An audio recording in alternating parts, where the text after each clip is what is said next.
इस साल होली की छुट्टियों में अपने गांव दुर्गापुर वापस आता है, जहां उसे देख पूरा गांव खुशी से झूम उठता है। जब गया था तब इतना सा था और अब देखो कितना बड़ा हो गया है। हाँ सरपंच जी, जब मैं गया था तब आप भी बहुत जवान थे और अब देखो कितने बूढ़े हो गए हैं आप। चलो चलो बढ़िया है। बच्चा घर वापस आ गया। इसी खुशी में आज रात पार्टी होगी। क्या बात है, गांव में भी पार्टियां होने लगी। वैसे अगर पार्टी की बात है तो आज क्यों सीधा होली पार्टी करते हैं। होली पार्टी की बात सुन चहल पहल में अचानक सन्नाटा छा जाता है, जिसे देख मनोज को कुछ अजीब लगता है। लेकिन तभी सरपंच बात पलट देता है। अब बहुत देर हो गई, चलो सब अपने घर चलो, पार्टी के बारे में कल सोचेंगे। मनोज भी मम्मी पापा के साथ घर आ जाता है, पर होली पार्टी और उस पर पूरे गांव की खामोशी वाली बात अभी तक उसके जहन से निकलती नहीं। पापा, होली पार्टी की बात पर सब चुप क्यों हो गए थे? अरे होगी उनकी कोई अपनी बात। मुझे गांव की पंचायत ही थोड़ी पता है। थक गया हूँ, चलो सो जाते हैं, कल बात करते हैं।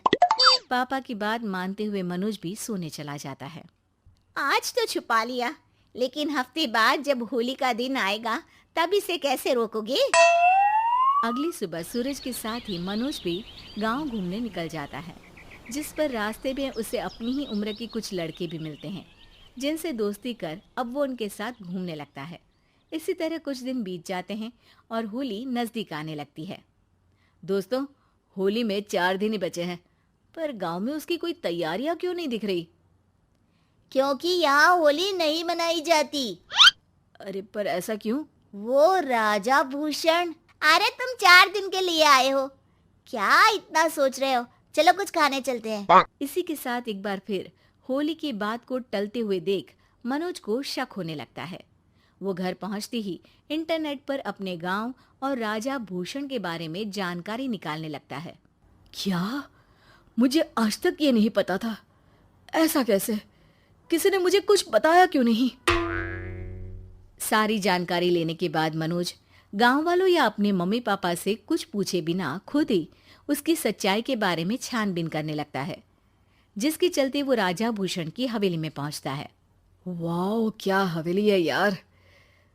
पर क्या यहाँ सच में कोई भूत है? हेलो भूत जी, कोई है क्या? हम इस साल गांव में होली सेलिब्रेट कर रहे हैं, क्या आप उस पर थोड़ा इंटरव्यू देंगे? मनोज के ऐसा बोलते ही गांव में तूफान उठ जाता है और हवेली में रखी सारी चीजें हिलने लगती है। एक अदृश्य शक्ति मनोज को धक्का देकर हवेली से बाहर निकाल दरवाजा बंद कर लेती है। ये सब देख मनोज हैरान रह जाता है। क्या अभी मुझे हवा ने धक्का देकर बाहर निकाल दिया?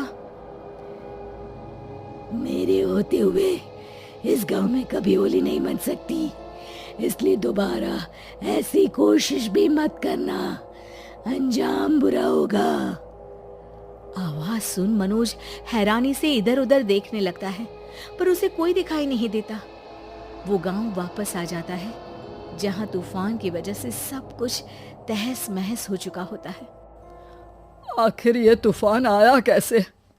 ना ऐसा कोई मौसम था और ना ही हमने होली का त्योहार मनाने की बात की थी। सरपंच की बात पर कोई रिएक्शन दिए बिना मनोज चुपचाप अपने घर चला जाता है। इस तरह देखते ही देखते होली का दिन भी आ जाता है और मनोज रंग लेकर गांव में निकल जाता है, लेकिन गांव पूरी तरह खाली होता है। अरे त्योहार का दिन है, धूमधाम की जगह मातम क्यों मनाया हुआ है? मनोज की आवाज सुन सब अपने घर की खिड़कियां खोल के घर के अंदर से ही उसे वापस जाने के लिए कहने लगते हैं, पर वो किसी की नहीं सुनता। तुझे पहले भी समझाया था, अगर होली खेलने की कोशिश भी की तो अच्छा नहीं होगा। अरे बात मान लो बेटा, तुम्हें सच नहीं पता। मुझे सब पता है। सालों पहले इस राजा ने एक अंधविश्वास फैलाया और आप लोग आज तक उसे मानते आ रहे हो। अरे बेटा, जब तुम पैदा भी नहीं हुए थे उससे भी बहुत पहले से इस गांव पर होली का श्राप है।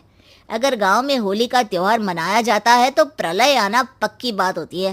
राजा भूषण इस सब में नहीं मानते थे और त्योहार मनाने लगे, जिसके चलते होली वाले ही दिन पहले उनके बेटे की और फिर उनकी मृत्यु हो गई। तभी से गांव की रक्षा के लिए उनकी आत्मा उस हवेली में रह रही है। सबकी बातें सुन मनोज उलझन में पड़ जाता है।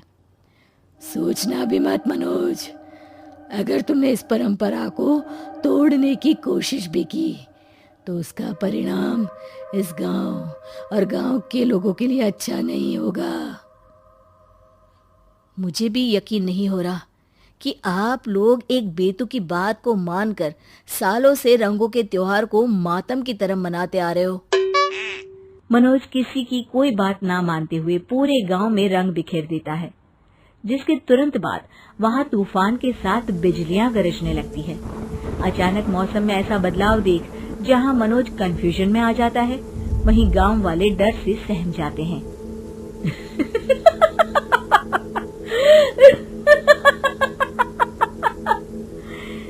इस लड़के ने हमारे जैसे सिर्फ अपने स्वार्थ के लिए नहीं बल्कि पूरे गांव की खुशियों के लिए यहाँ होली मनाई है, जिस वजह से अब इस गांव पर होली का श्राप टूटता है। ऐसा बोलकर राजा का भूत वहां से गायब हो जाता है, जिसके बाद गांव के लोग धूमधाम से होली मनाते हैं। खुशियों के रंग गांव में बिखरे ही होते हैं कि अगली सुबह अचानक मनोज कहीं गायब हो जाता है और एक बार फिर गांव में होली का नया राज शुरू हो जाता है।